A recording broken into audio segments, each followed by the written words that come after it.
시작. 나의 마지막은 명절을 어떻게 잘 지내셨습니까? 아니면 아이들한테 야 명절 재미있었냐? 아니면 행복했냐? 이런 질문들을 해보죠. 명절이 지났으니까, 추석이 지났으니까. 이런 질문들을 해놓고 과연 무엇이 재미있고 행복하고 잘 사는 것일까? 어떤 것이 재미있는 것일까? 어떤 것이 행복한 것이고 어떤 것이 잘 사는 것일까? 또 이렇게 저는 뒤집어 보기도 했습니다. 우리가 아이들을 만나면 온갖각지에서 자녀들이 오기도 하고 친척을 만나면 경제적으로 잘 살아야 된다, 건강하게 살아야 된다, 아니면 좀 나이가 드신 분들은 형제끼리 우애해야 된다, 그렇죠? 아마 여러분의 자녀들도 우애하기를 바랄 겁니다. 아니면 큰 어려움 없이 단란한 가정을 잘 이뤘으면 좋겠다, 이런 소망들이 있을 겁니다. 그렇죠? 그런데 우리는 이렇게 소망은 있지만 한순간에 위기가 닥치기도 하고요, 또 권태감이 오기도 하고 무료함, 허무, 절망이 찾아오기도 합니다. 그렇죠? 재미있게 살다가 어느 순간에 이것이 인간의 모습이지 않을까, 저는 그런 생각도 많이 해봅니다. 저도 성묘를 했습니다. 성묘라는 말은 묘를 이렇게 돌본다, 그런 뜻이에요. 저는 묘를 성묘하러 가서 많은 생각을 합니다. 언젠가 나도 이렇게 한 평의 묘지로 올 때가 올 텐데, 물론 화장 문화가 보편화돼서 화장을 하기도 하고, 아니면 어떤 사람은 수목장을 하기도 하고, 어떤 사람은 평평하게 하기도 하고, 다양한 사람들이 있죠. 여튼 간에 어떤 모양새를 하든 한 평의 묘지로 끝납니다. 저는 그 성묘하면서 이런 생각을 해봐요. 나의 마지막. 좀 어려운 말로 나의 궁극적인 의미가 뭘까? 마지막, 궁극적, 같은 말인데요. 예를 들어 봅시다. 30대나 40대한테 60대나 70대나 이런 팁을 줄 수가 있죠. 권고할 수 있죠. 야, 너 건강 신경 써야 돼. 너 운동 좀 해야 돼. 너 건강관리 잘해라. 이런 이야기를 많이 하죠. 이 말은 내가 나이가 먹고 보니까 건강이 최고더라, 그런 이야기를 합니다. 근데 30대, 40대는 알기는 안 해요. 인정을 해요. 맞습니다 하지만 건강에 관심을 갖지 않지요. 건강보다는 다른 것이 관심이 있고, 건강보다는 돈, 사회적인 어떤 성공? 이런 것들이 크다 보니까 건강에는 그렇게 관심이 많지는 않죠. 근데 조금 나이가 먹고 돈도 벌어보고 사회생활도 하고 은퇴도 해보니까 건강이 참 중요하더라. 이것이 궁극적인 의미입니다. 조금씩 마지막으로 이제, 그쵸?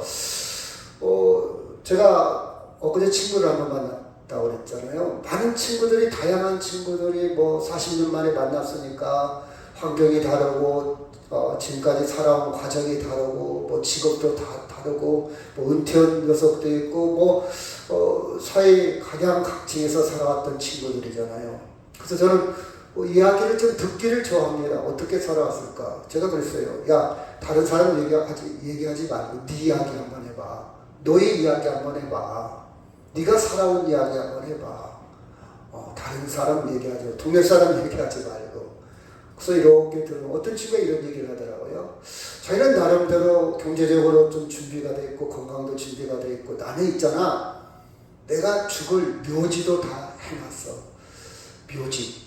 내가 죽을 땅도 다 준비를 해놨어. 아주 자신만만하게 이야기하는 친구를 제가 기억이 납니다. 너의 마지막은 묘지나 너의 마지막은 그 땅일까? 그런 생각을 많이 해봅니다. 그러면서 우리는 나의 마지막, 나의 궁극적인 것은 어디일까? 그런 생각을, 궁극적, 마지막, 좀 어려운 말로 말하면 좀 종말론적. 예를 들어 봅시다. 어떤 사람이 모내기를 합니다. 모짜를 해서 모내기를 해요.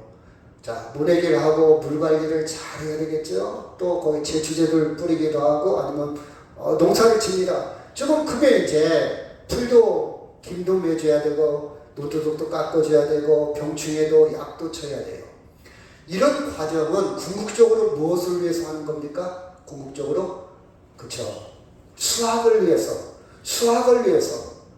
모내기 하는 것도 중요하고 뭐 풀 관리나 아니면 농약을 쳐서 병충해 관리하는 것도 중요하지만 이 모든 과정은 최종적으로 수확, 나락을 얼마나 농사를 잘 졌냐 못 졌냐, 이게 최종적인 의미예요. 아무리 모내기를 잘하고 병충해를 잘 쳤어도 막판에 가서 수확량이 없다, 딱 쭉정이만 남았다, 아니면 수확을 했는데 몇 가만히 이렇게 소출이 안 됐다, 그러면 그 사람 지금까지 열심히 했던 것이 별 의미가 없는 줄 압니다. 이게 궁극적이에요. 우리가 지금 찬양도 하고 기도도 하고 말씀도 듣고 예물을 드리기도 하고 성도의 교제를 하기도 합니다. 이 말은 하나님의 백성으로서 우리가 마지막, 내 인생의 마지막, 내 인생의 완성, 내 인생의 종말에 있어서 그 의미를 확인하는 순간이에요. 보장하는 순간이에요. 확인하는 순간. 그렇죠? 여러분이 살아가면서 때로는 확인이 필요하잖아요. 이거 정상인가? 점검하잖아요. 그렇죠? 전기를 점검하기도 하고 소방을 점검하기도 하고 건강을 점검하기도 하고 내가 지금 건강한가 안 건강한가 검진을 통해서 확인을 하잖아요. 아직은 건강하구나, 아직은 병이 없구나. 마찬가지로 우리의 마지막 궁극적인 의미를 확인하는 것이 예배예요. 정상적으로 가고 있구나, 정상이구나, 이대로 가면 되겠구나. 과정이고 확인하는 것이 바로 오늘 드리는 예배 중에 하나입니다. 예배예요, 예배. 그래서 마르마 던이라는 신학자는 이렇게 얘기했어요. 예배는 거룩한 소비다. 이게 무슨 좀 어려운 말이죠? 거룩한 소비. 여러분 봐봐요. 제가 종종 그런 예화를 들을 때 우리가 쌀을 사 먹어요. 쌀을 사 먹는데 쌀을 사 먹을 때 쌀값에 들어가는 돈을 아까워하는 사람은 아무도 없어요. 만약 내가 운전을 잘못해갖고 교통 딱지를 끊었다. 내가 왜 딱지를 끊었지? 그러다. 다음부터는 안 끊어야 되겠다. 아니면 왜 이렇게 질 수가 없나? 난 왜 이러지? 억울해합니다. 속상해요. 이건 안 해도 될 것을 했다 이 뜻이죠. 근데 쌀을 사는데 들어가는 돈은 억울해하는 사람 아무도 없어요. 속상해하는 사람 아무도 없어요. 이것을 거룩한 소비다, 필요한 소비다, 때로는 필요한 소비다, 이렇게 표현을 하고 있습니다. 그래서 여러분이 이 시간 예배하는 시간은 거룩한 소비예요. 내가 이 시간 돈을 벌으면 시급 얼마인데, 이 시간 내가 누구를 만나면, 이 시간 무슨 일을 하면 내가 더 부자가 되고 윤택하고 잘 나갈 수 있는데, 이렇게 가치를 비교할 수도 있겠죠. 근데 거룩한 소비라, 거룩한 최고의 가치입니다. 거룩한 소비는 최고의 가치예요. 그렇죠? 그래서 우리는 이 궁극적인 것, 마지막 이 귀중한 것을 알고 살아야 돼. 이 귀중한 것을 모르고 살으면 당해보면 그때서 깨달아. 예를 들읍시다. 그냥 아무렇게나 살다가 건강이 망가지면 건강이 이렇게 중요한 걸 모르고 사는 사람이에요. 자기 와이프나 자기 남편이 소중한 줄 모르고 불생을 하다가 누가 사별을 했다. 있을 때 잘할 걸, 살아있을 때 잘할 걸. 그래도 제가 TV에서 보니까 어떤 만화님이 그런 표현을 하더라고요. 이분이 폐혈증이 와가지고 겨우 살려놨어요. 굉장히 지금도 활동이나 언어가 불완전해요. 근데 이분이 뭐라는, 그래도 옛날에 술 먹고 깽판 부릴 때 힘 있을 때가 좋았다. 반대급도 울려지는 모르겠지만 그때가 좋았다. 저렇게 힘이 없으니까 얌전해지고 순해지고 뭐 하라는 대로 다 말은 듣는데 그냥 걷는 것도 힘들고 먹는 것도 힘들고 화장실 가는 것도 힘들어. 그러니까 그 만화님이 그래도 옛날이 좋았다. 술 먹고 때로는 행패를 부리기도 하고 큰 소리 치고 화도 내고 그래도 그때가 좋았다. 이런 표현을 제가 들은 적이 있습니다. 그래서 우리가 있을 때 잘해라. 나이가 먹었다 이 말은 그 사람이 철이 들었다. 여러분 철이 들다는 말은요. 철이 들다. 그렇죠? 봄, 여름, 가을, 겨울. 봄에, 여름에, 가을에, 겨울에 이렇게 사계절이 돌아가면서 철이 드는 거예요. 그래서 사계절이 돌아가면서 열매가 맺고 다시 시작해서 꽃이 피고 열매가 맺고 이렇게 하면서 그렇죠. 뭔가 궁극적인 의미를 우리에게 가르쳐주고 있지 않습니까? 봄에는 그랬는데 여름을 지나니까 가을이 이런 거네. 이렇게 철이 드는 거예요. 철이 드는 거. 이 말은 궁극적으로 최종적으로 목표, 의미를 깨닫고 산다 그런 뜻이에요. 제가 사전을 찾아보니까요. 철이 나다라는 표현. 철이 생기다, 철이 들다, 안으로 들어오다. 아이가 자라면서 사리를 분별하는 능력이 제법 생기다. 이제는 사리 분별할 줄 알아. 어떤 게 중요한 줄 알아. 어떤 게 우선순위인 줄 알아. 그렇죠? 이것은 나의 최종을 알고 사는 사람, 나의 마지막을 알고 사는 사람. 예를 들읍시다. 청소년기에 어떤 학생은요, 공부도 안 하고 막 술이나 먹고 담배를 피워요. 철이 안 들은 거예요. 최종적으로 어떻게 될 줄이라는 것을 몰라. 제가 그런 녀석 한 번 적 있어요. 중학교 1학년인데 소년원을 왔다 갔다 해요. 지금도 교도소에 있어요. 정신을 못 차려요. 알던 철이 안 들었어. 그 부모가 얼마나 가슴이 아프고 애타고 이제 고등학교 됐겠죠. 나이가 철이 안 드는 거예요. 그렇죠? 그런 녀석도 제가 본 적이 있습니다. 궁극적으로 마지막 내가 이렇게 살면 내가 이렇게 중학교 때 공부도 않고 내가 이렇게 아이들 따라다니면서 훔치고 오토바이 타고 다니고 자기 선생님 차를 훔쳐가지고 이 중학생이 친구들 오고 끌고 나가갖고 선생님 차를 훔쳤어요. 끌고 가갖고 그냥 갖다 놓으면 다행이돼. 입맛들이 끌고 나가고 어떻게 되냐. 교통사고를 일으켜버렸네. 전부대를 받아버렸어. 그 교통수령이 왔어요. 다 들통나죠. 2중, 3중으로 처벌을 받게 된 남의 거 훔친 거, 교통사고 낸 거, 미성년자, 무면허 운전, 복잡하게 지금도 재판이 2건이 끝났는데 1건이 지금도 남았어요. 수감 중에 있습니다. 궁극적으로 미래를, 장래를 생각하지 않고 사는 녀석입니다. 그렇죠?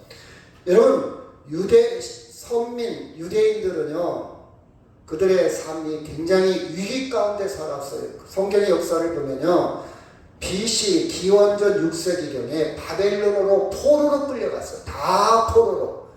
그쵸? 고위 관직, 아주 엘리트, 잘 나가는 사람들은 포로로 끌려가고 노예 생활을 합니다. 그 다음에 기원 후 70년경에는요, 로마 식민지로 그들은요, 억압과 핍박 속에 살았습니다. 그리고 20세기에 독일 나치에 의해서 그들은요 600만 명이나 달하는 엄청난 사람들이 죽음을 당했어요. 여러 가지로. 그렇죠? 굉장히 전쟁에 끌려가서 죽음을 당하기도 하고 가스실에서 질식에서 죽음을 당하기도 하고 하여튼 유대인들은 그런 위기 속에 살아왔습니다. 근데 이 위기 속에 살아왔던 유대인들이 그렇죠. 궁극적인 의미를 성찰을 했어요. 궁극적인 의미. 여기 보니까 그 고난과 위기 속에서 우리의 삶의 마지막은 뭘까? 우리의 삶의 마지막. 물론 그 궁극적인 의미를 찾기까지는 그들은 많은 갈등을 했습니다. 혼란스러웠어요. 예를 들어서 우리가 하나님의 백성이 맞나? 하나님의 백성이라면 왜 이렇게 고난을 당하지? 정말 하나님은 역사를 주관할 능력이 있나? 하나님이 살아있다면 왜 이렇게 우리는 고난을 당하지? 하나님은 자기 백성을 책임질 수 있나? 그렇죠. 하나님은 왜 우리가 바벨론으로 포로로 끌려가는 것을 막지 못하고 왜 하나님 무능력하게 우리를 이렇게 방치하나? 이런 많은 혼란이 있었습니다. 굉장히 혼란스러웠어요. 하나님을 섬기기는 섬겼지만 이런 일을 딱 당하고 보니까 막 혼란스러웠어요. 그러면서 깊은 성찰에 들어갑니다. 자, 봐봐요. 여러분이 위기를 당하면 성찰을 합니다. 내가 어려운 일을 당하면요, 뒤돌아봐요. 그렇죠? 아, 내가 뭘 잘못했나? 내가 회개하지 않는 것이 있나? 이렇게 성찰할 기회가 있잖아요. 그렇죠? 유대인들도 마찬가지였어요. 자, 성찰합니다. 그래서 결론은 어떻게 맺었냐? 이사야 50장 1절 시작.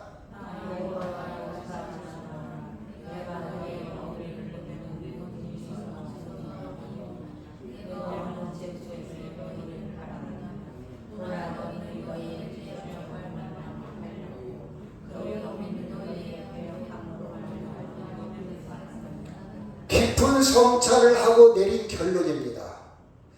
왜 하나님은 우리를 내버려 두었나? 왜 하나님은 우리를 방치하나? 하나님 과연 능력이 있나? 이런 갈등은 많은 갈등이 있었지만 깊이 성찰하고 깨닫고 보니까 이사야를 통해서 하나님의 음성이 들립니다. 나 여호와가 이같이 말하노라.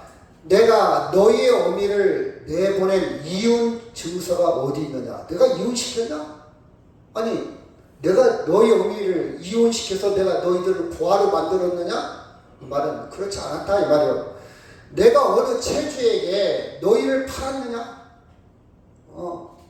내가 너희들이 빚져가지고 종으로 내가 팔았느냐? 그렇지 않다 이 말이에요. 보라, 너희는 너희의 죄악으로 말미암아 팔렸고 너희 어미는 너희 배역함으로 말미암아 내보냄을 받았느니라. 다 너희의 죄 때문이다. 그때서 깨달았어요. 성찰을 해보니까 하나님이 무능한 게 아니라 다 우리의 죄악이었구나. 우리가 죄악이었군.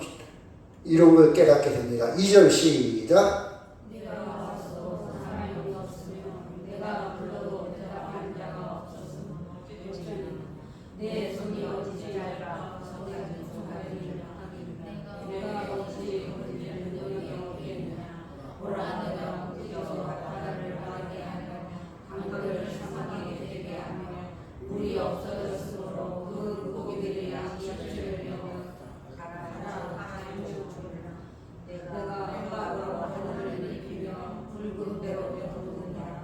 이절의 말씀은 내가 왔어도 사람이 없었으며, 그렇죠? 회개하지 않았다는 거예요.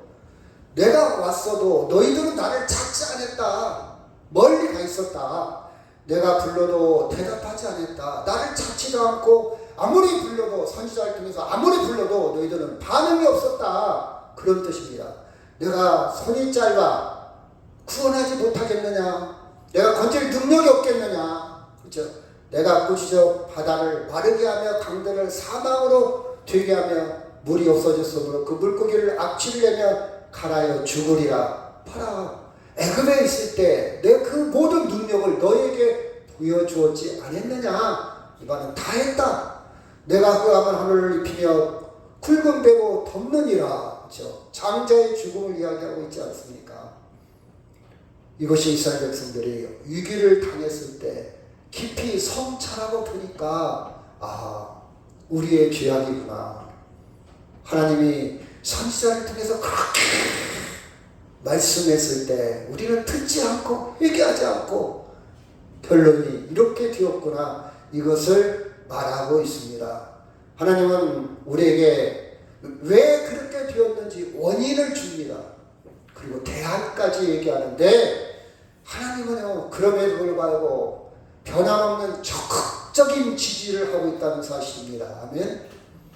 여러분, 일주일 동안 깨끗하게 살았습니까? 마음에 죄도 없이 정말 하나님만 잘 섬기고 살았습니까? 막 그렇게 산 사람도 있다고 생각할지 모르겠습니다. 근데 저는 그렇게 살지를 못했습니다. 그럼에도 불구하고 여기에서 예배하고 설교할 수 있는 것은 하나님의 절대적인 지지, 변함없는 그 사랑, 그 은총으로 저나 여러분이 예배할 수 있다는 사실입니다. 아멘. 끊임없는 사랑이에요. 여러분, 신비롭지 않아요? 예배한다는 게 아무나 예배할 수 있는 게 아니잖아요. 돈 있다고 하는 것도 아니고 많이 배웠다고 하는 것도 아니고 돈이 없다고 하는 것도 아니고, 그렇죠?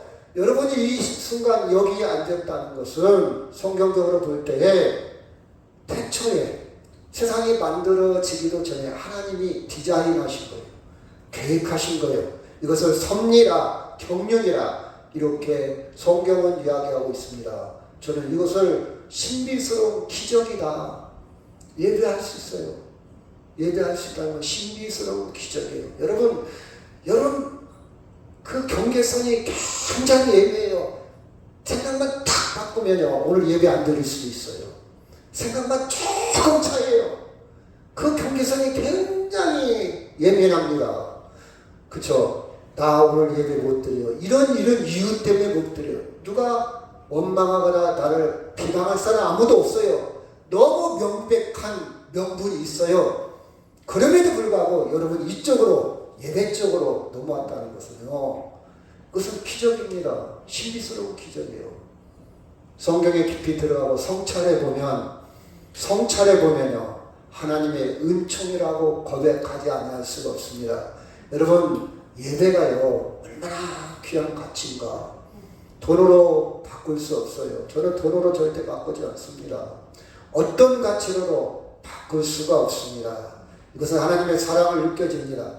변함없는 절대적인 하나님의 은총이 느껴집니다. 최고의 가치. 왜 제가 이런 말씀을 강요할 수 있냐? 저는 궁극적인 마지막 최종 꼬리점을 거기다가 초점을 맞춰놓고 인생을 살아가고 있습니다. 마지막이 중요하잖아요. 마지막. 축구 경기 하다가 다 끝났어요. 90분 경기가 끝났는데 뉴스 타임. 이제 조금 추가 타임, 추가 시간에 딱 한 골 넣어가지고 승리하는 경우 있지 않습니까? 끝난 게 끝난 것이 아니라 이런 표현을 쓰고 있지 않습니까? 그 마지막 순간, 그 마지막이 하나님에 있다는 사실이에요. 아멘? 하나님 편에 있다는, 하나님 안에 있다는 사실이에요. 여러분 4절 시작. 주 여호와께서 학자들의 혀를 내게 주사 나로 권고한 자를 말로 어떻게 도와줄 줄을 알게 하시고 아침마다 깨우치되 나의 귀를 깨우치사 학자들 같이 알아듣게 하시더라. 아멘. 이 학자들이란 말은 깊이 연구했다 이 말이에요. 깊이 성찰했다 이 말이에요. 깊이. 한번 따라해 봅시다. 생각 좀 갖고 살자. 여러분 생각하면서 말을 하고 생각하면서 결정하고 생각하면서 인생을 살아가야 되잖아요. 남이 갓쓰고 장애가니까 따라가는 것도 아니고 남과 경쟁하고 비교하고 남이 사니까 그렇게 사는가 보다. 다 인생이 그런 거지 뭐 이렇게 사는 건 아니잖아요. 생각하면서 내가 누구인가? 나는 어디에 있지? 나는 살아가는 이유가 무엇이지? 좀 생각하면서 하루를 이렇게 살아도 되나? 하루 종일 TV 앞에 앉아서 하루를 보내도 되나? 좀 생각 좀 해야 될 거 아니에요. 억울하지 않습니까? 그렇지 않아요? 이 귀한 시간을. 그렇지 않아요? 그래서 주 여호와께서 학자들의 혀를 내게 주사. 이 말은 깊이 생각하는 하나님의 말씀을 깊이 연구하는 깊이 아는 그 혀 말씀을 내게 주사 본관자 말로 어떻게 도와줄 줄을 알게 하시고 아침마다 깨우치되 나의 귀를 깨우쳐 학자들같이 알아듣게 하시도다. 성찰해보니 그 뜻. 쉽게 말해서 성찰해 깊이 생각해보니 그 뜻이에요. 5절 시작. 주 여호와께서 나의 귀를 여셨으므로 내가 거역하지도 아니하며 뒤로 물러가지도 아니하며. 내가 귀가 열리니까 이제는 주의 말씀을 알아듣고 보니까 하나님을 거역하지도 믿음에서 뒤로 물러가지도 않겠다. 확실하다. 인생의 목적이 확실하다. 내가 왜 사는지 궁극적인 의미를 확실히 발견했다. 확실히 발견했다. 여러분 이게 중요합니다. 내가 나이가 먹어갔어요. 사회적인 것도 다 누려봤어요. 내가 가질 것도 다 가져갔어요. 자녀도 잘 됐어요. 그런데 허무할 수도 있어요. 쓸쓸할 수도 있어요. 위로울 수도 있어요. 그렇죠? 여기서 답을 못 찾으면, 궁극적인 의미를 못 찾으면요 우울증에 걸릴 수도 있어요. 그 사람 잘 나갔던 사람이에요. 지금 부족함이 없어요. 건강해요. 근데 우울증은 걸릴 수 있어요. 궁극적인 의미를 못 찾으면. 그거 되냐? 비자발적 자살을 합니다. 비자발적 자살이 뭐냐? 밥 안 먹어요. 약 안 먹어요. 사람 안 만나요. 이게 비자발적 자살이에요. 궁극적인 의미를 찾아야, 그쵸? 견뎌낼 수 있어요. 궁극적인 의미를 찾아야 인생에 힘이 납니다. 그쵸? 그런데 성찰해 보니까, 하나님의 말씀을 성찰해 보니까, 학자들의 혀를 내게 주사 말씀을 통해서 성찰해 보니까 내 귀가 열립니다.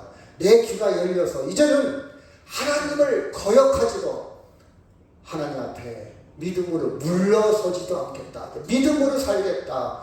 하나님 말씀을 순종하겠다. 그 뜻입니다. 6절 시작. 나를 때리는 자들에게 내 등을 맡기며 나의 수염을 묻는 자들에게 나의 땀을 맡기며 모욕과 침뱉음을 당하여도 내 얼굴을 가리지 아니하겠느니라. 주변에 우겨쌈을 당해도, 사람들이 나를 비방하고 침뱉고 나를 조롱해도 나는 얼굴을 가리지 않겠다. 당당하겠다. 그 뜻이에요.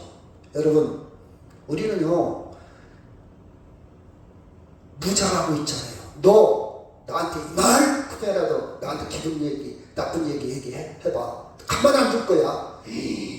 무장하고 있어요. 그쵸? 그러다가 저 사람이 나한테 기분 나쁜 얘기를 해요. 지가 뭐간데 가만히 봐. 나를 무시하네? 나를 과부라고 무시하네? 돈 없다고 무시하네? 나 못 배웠다고 무시하네? 이렇게 합리화를 시켜서 공격하지 않습니까? 야, 너 이리 나와봐. 네가 뭐야? 그렇죠? 근데 하나님 앞에 궁극적인 의미를 발견하다 보니까 어떻게 되냐? 6절. 하나님 앞에 인생의 확실한 정체성, 하나님 앞에 확실한 마지막 목표를 발견하다 보니까 6절 다시 한번 시작. 나를 때리는 자들에게 내 등을 맡기며 나의 수염을 뽑는 자들에게 내 뺨을 맡기며 모욕과 침뱉음을 당하여도 내 얼굴을 가리지 아니하였느니라. 대단한, 그쵸, 확신입니다. 이게 이사야가 당한 현실이었어요. 여러분, 이 믿음을 가지시길 바랍니다. 여러분이 예수 믿고 3, 40년 예수를 믿었는데 이런 확신이 없으면요, 우리는 계속해서 후회스러운 인생을 살아가요. 그죠? 그죠? 조금만 이상한 얘기만 들어도 화가 나고 분노하고, 나한테 이만큼만 기분 나쁜 얘기해도 분노 조절이 안 돼요. 분노 조절이 안 돼요. 기분 나빠요. 기분 나빠요. 근데 여러분이 이사야 본인도 그랬지만 이 말씀처럼 하나님 앞에 궁극적인 의미의 확신을 가지면 이 정도는 아닐지라도 우리는 그렇게 해가 지도록 분을 품지는 않을 겁니다. 아멘. 우리는 정말 모든 것을 이기며 나갈 수 있어요. 자, 7절 시작. 주 여호와께서 나를 도우심으로 내가 부끄러워하지 아니하고 내 얼굴을 부싯돌같이 굳게 하였으므로 내가 수치를 당하지 아니할 줄 아노라. 나를 의롭게 하시는 이가 가까이 계시니 나와 다툴 자가 누구냐? 나와 함께 설 자가 누구냐? 나의 대적이 누구냐? 내게 가까이 나올지어다. 아주 당당한 자기의 정체성, 나의 마지막, 나의 궁극적인 의미, 나라, 내가 누군가? 나는 주님이 나를 도우심으로 난 부끄럽지 않다. 내 얼굴을 부싯돌같이 굳게 하겠다. 편하지 않는다. 내가 수치를 당하지 않는다. 하나님이 나를 의롭게 하시는 하나님이 나와 가까이 있다. 나를 의롭게 하시는 하나님이 나와 가까이 있다. 이렇게 고백합니다. 9절 시작. 보라, 주 여호와께서 나를 도우시리니 나를 정죄할 자가 누구냐? 보라, 그들이 다 옷과 같이 헤어지며 좀이 그들을 먹으리라. 자, 하나님이 나를 의롭게 한다면 나를 죄에 있다고 할 사람이 아무도 없다. 의롭다는 것은 죄가 없다 그 뜻이에요. 옳다, 옳을 너 오라. 죄가 없다. 죄와 사망에서 해방되는 것이 의로운 거예요. 아멘. 하나님이 나를 의롭게 하셨대요. 이 말은 다른 말로 나에게 뭐가 없다? 죄와 사망이 없다. 아멘. 그 하나님이 내게 있으니 내가 흔들릴 게 뭐가 있냐? 죽음이 닥치고 이 세상 위기가 닥치고 이 세상 그 누가 나를 비방해도 나는 당당하다 이렇게 표현을 합니다. 자, 다시 한번 봅시다. 쪽방에 사는 어느 나이 드신 분입니다. 어제까지 참 좋았죠. 그렇죠? 어떤 분이 그러더라고요.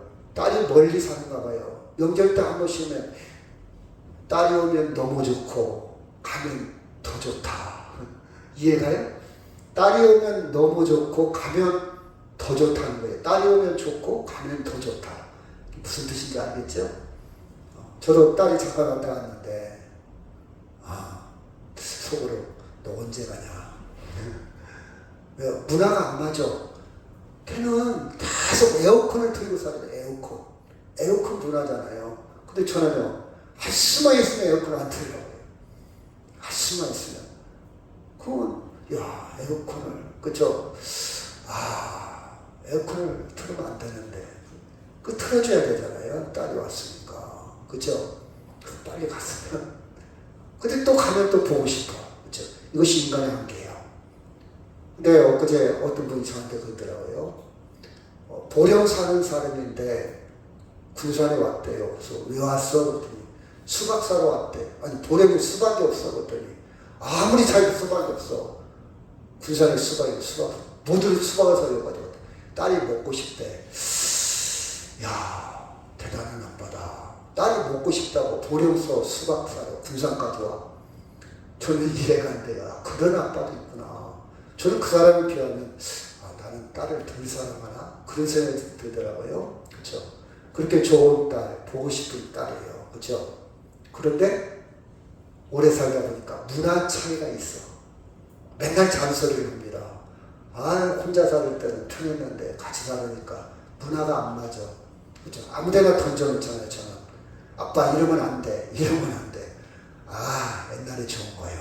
이것이 인간관계의 한계입니다.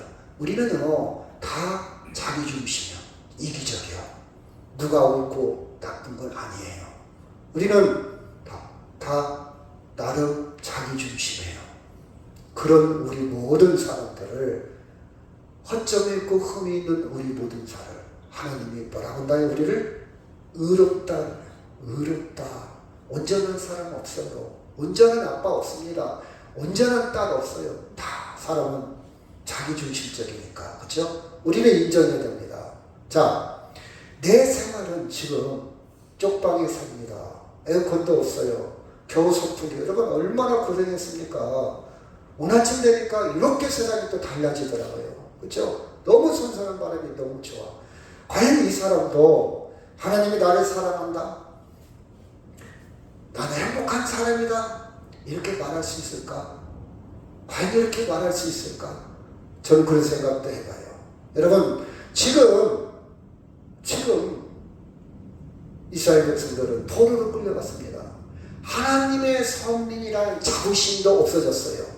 온갖 수모를 당합니다. 포로로 끌려가면요 권리도 없어요. 권리가 없어요. 자격이 안 됩니다. 너는 포로잖아. 그렇죠? 불평등합니다. 관직에 나갈 수도 없고 사회적 활동도 다 제한을 받습니다. 너는 포로잖아. 그렇죠? 이들을 실말 말하면 다 잃어버린 사람들이에요. 가진 것이 없는 상실자들이에요. 가진 것이 없어요. 흡수져요. 쪽방에 살면서 과연 이들이 나 행복해. 하나님은 우리 하나님이야. 이럴 능력이 있을까? 이렇게 믿음으로 버텨낼 수 있을까? 어렵습니다. 어려워요. 이들은 8절 시작. 나를 의롭다 하시는 이가 가까이 계시니 나와 다를 자가 누구냐? 나와 함께 설지어다. 나의 대적이 누구냐? 내게 가까이 나올지어다. 과연 이들이 하나님이 나와 가까이 계신다고 이 말씀이 들릴까요? 이사야가 아무리 외쳐도 이 말씀이 와 닿을까요? 와 닿을까요? 가까이 계시다는 마음 와 닿지 않을 겁니다. 와 닿죠. 그래서 그들은 타락하죠. 다시 하나님을 떠나죠. 결국 그들은 못 견뎌합니다. 믿음이 없습니다. 하나님을 신뢰하지 않습니다. 배반합니다. 바알신을 섬기게 돼요. 그런데 왜 나를 그럼에도 불구하고 의롭게 할 수 있을까? 왜 의롭게 하나? 이 말씀을 다시 보면 시작. 주 여호와께서 학자들의 혀를 내게 주사 나로 곤고한 자를 말로 어떻게 도와줄 줄을 알게 하시고 아침마다 깨우치시되 나의 귀를 깨우치사 학자들 같이 알아듣게 하시도다. 5절 시작. 주 여호와께서 나의 귀를 여셨으므로 내가 더 가지고 아니하며 주로 물러가지고 아니하며. 방법은 이렇습니다. 현실적으로 아무리 생각해도 우리는 하나님을 가까이 못 느낄 수도 있어요. 현실입니다. 인간의 본성입니다. 죄성입니다. 그럼 어떻게 되냐? 학자들의 혀를 내게 주사 하나님의 말씀을 깊이 성찰할 수밖에 없어요. 하나님의 말씀에 깊이 연구할 수밖에 없어요. 그래서 우리는 깨우침을 받고 내 귀가 열려야 합니다. 아멘?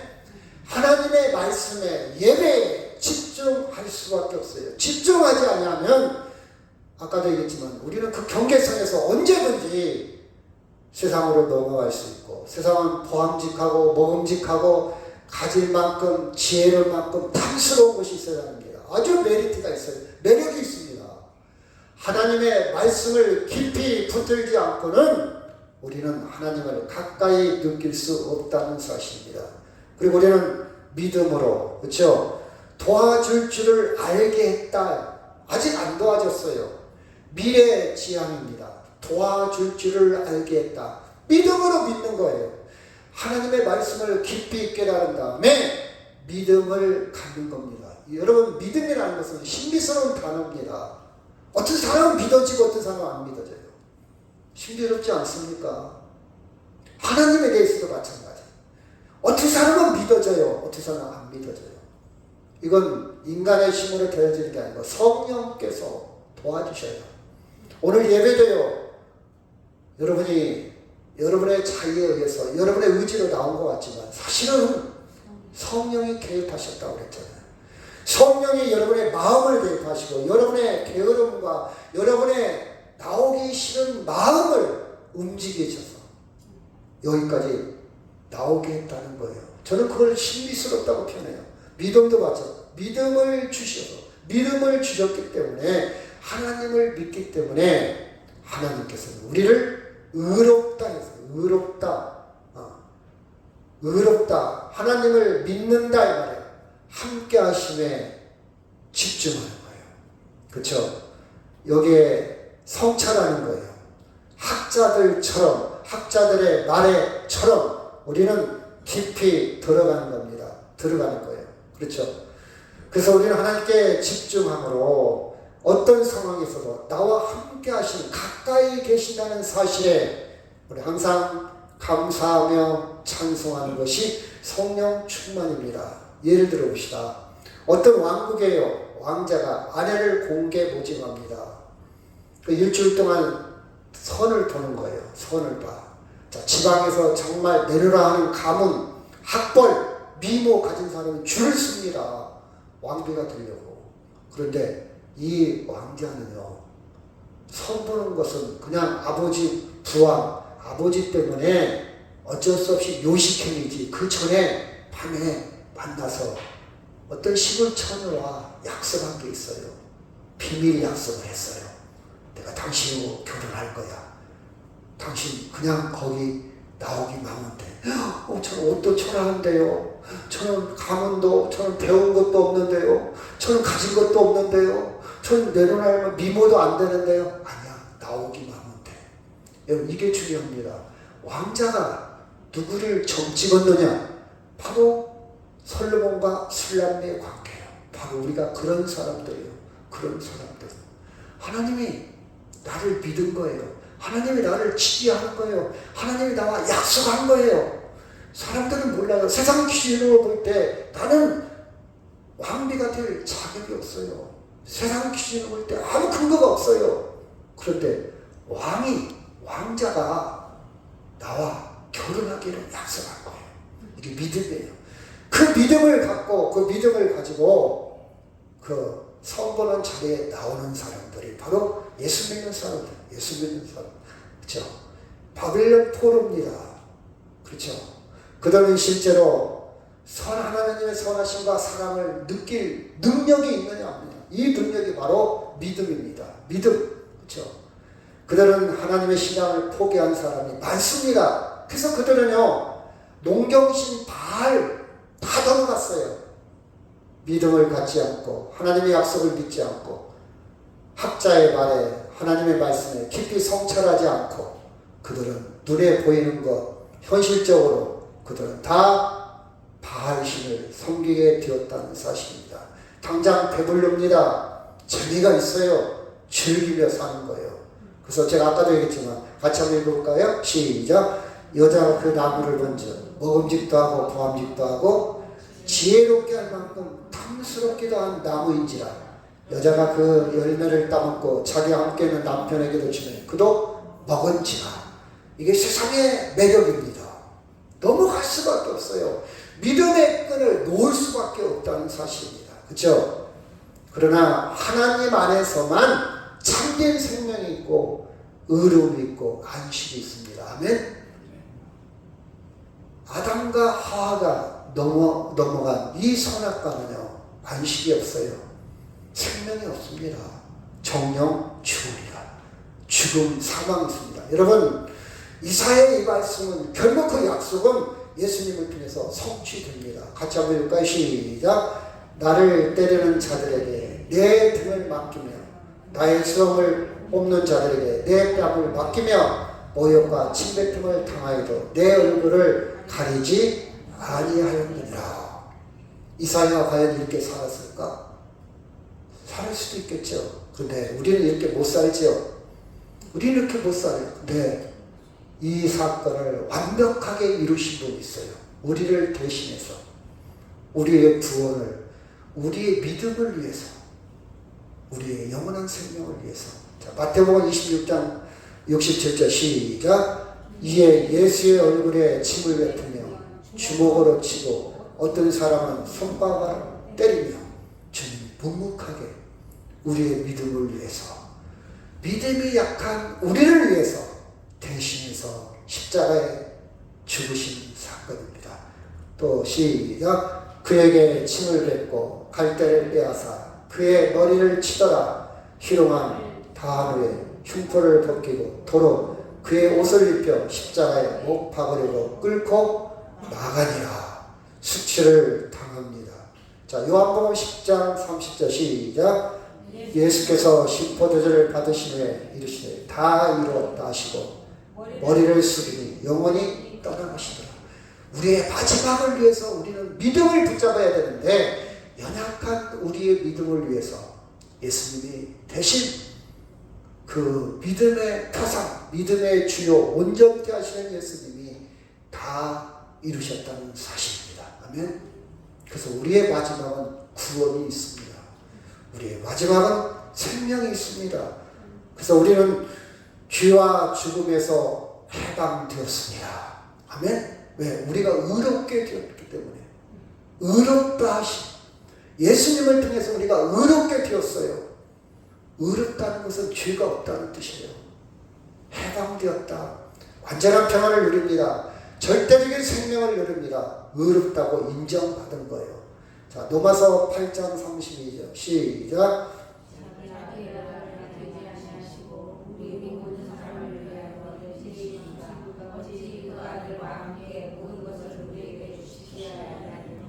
누가 능히 하나님께서 택하신 자들을 고발하려 의롭다 하신 이는 하나님이시니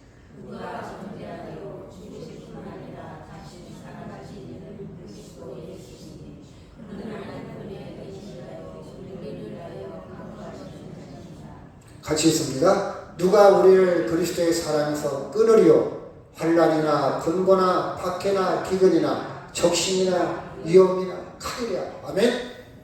우리의 마지막은 묘지가 아닙니다. 아멘. 육신은 흙에서 나서 흙으로 돌아가지만 우리의 정착력, 우리의 궁극적인 의미는 묘지가 아니에요. 죽으면 끝이야.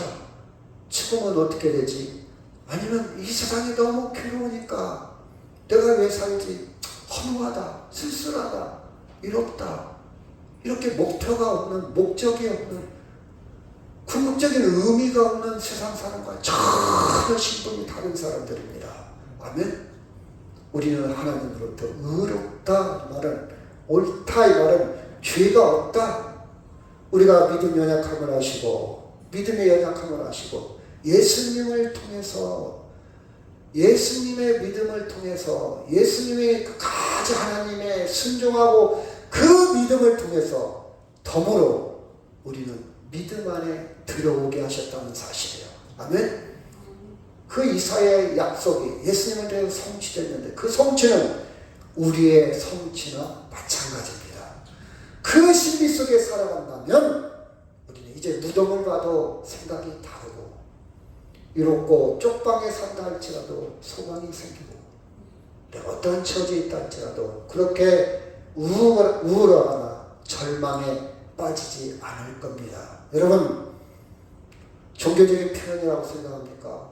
멀리 느껴져요? 마치 30, 40대한테 야, 너 건강 신경 써, 운동 좀 해, 이런 것처럼 마지막에 멀리 느껴집니까? 내가 아직도 한 500년 살 것 같아요? 그러나 솔직히 얘기합시다. 우리도 언젠가 버림받아요. 슬퍼하는 유가족도 함께 할 수 없어요. 홀로 남습니다. 혼자 합니다. 혼자 치러야 될 실험이에요. 혼자 맞이해야 될 죽음이에요. 여러분 다 알잖아요. 그럴 때 나와 함께 하시는 주님이 계십니다. 아멘. 여러분, 이 장소는요, 언젠가는 자녀들도 찾아오지 않는 흩어져 버리는 무덤이 아니에요. 우리의 갈 곳은 저곳이 아니에요. 우리의 육신은 마지막 저기에다가 자연으로 돌려보내는, 순환시키는 과정일 뿐이고, 우리의 생명은 절대적인 생명으로, 육신은요 사실 불편한 거예요. 먹어야 되고 마셔야 되고 아프고 늙어갑니다. 또 다른 생명으로, 영원한 생명으로, 여러분 이해가 잘 되지 않죠? 제가 그 얘기를 종종 하잖아요. 알과 병아리가 있다면 어떤 생명이 더 아름답습니까? 병아리 생명이 아름다워요. 근데 우리는 알에만 갇혔기 때문에 그래도 이생이 좋아, 그래도 알이 좋아, 그래도 살아있을 때가 좋아. 여기에 우리는 아직도 거기에서 뛰어넘지 못해요. 알에 갇혀있는 거예요 지금. 근데 여러분, 알은 절대 평안의 세계를 몰라요. 아무리 감추어도 몰라요. 우리도 똑같습니다. 세상 사람은 똑같아요. 근데 우리는 하나님을 통해서, 성경을 통해서, 학자의 말을 통해서, 선지자를 통해서 평안의 세계를 깨닫는 사람이요, 평안의 세계를 배우는 사람이요. 알아! 너는 네 힘으로 평안의 세계를 모르지만 알아. 알의 세계만 있는 게 아니라 평안의 세계도 있단다. 아멘. 여러분, 육신의 생각보다, 삶보다 더 아름다운 새로운 생명체로 변화가 일어난다는 사실입니다. 여러분, 그 결정적인 궁극적인 순간이 오기 전에 우리는 재미있게 살아야 됩니다. 행복하게 살아야 돼. 또 돈도 벌고 건강해도 살아야 돼요. 나쁜 건 아니에요. 그러나 내가 원하지 않는 어떤 모습의 위기가 닥쳐올 수 있습니다. 닥쳐온다 할지라도 믿음을 잃어버리지 말고, 포기하지 말고, 절망하지 말고, 우리의 궁극적인 의미, 우리의 정체성, 영원한 생명이 있다는 사실을, 여러분, 하나님의 약속, 예수님을 통해서 성취된, 완성된 그 믿음을 끝까지 갖기를 주의 이름으로 축원합니다. 아멘. 그 순간에요. 그 순간, 마지막 순간에 십자가에 처형당하고 죽은 자 가운데 살아나신 예수님이 함께 하신다는 사실을 믿고 하나님이 나를 의롭다고 인정한 사실을 인정한다면 그러면 돼요. 다른 건 필요 없어요. 내가 돈이 있느냐, 공을 쌓았느냐, 내가 인생을 잘 살았느냐, 성공했느냐, 실패했느냐, 많이 배웠느냐, 정말 아무 조건이 없습니다.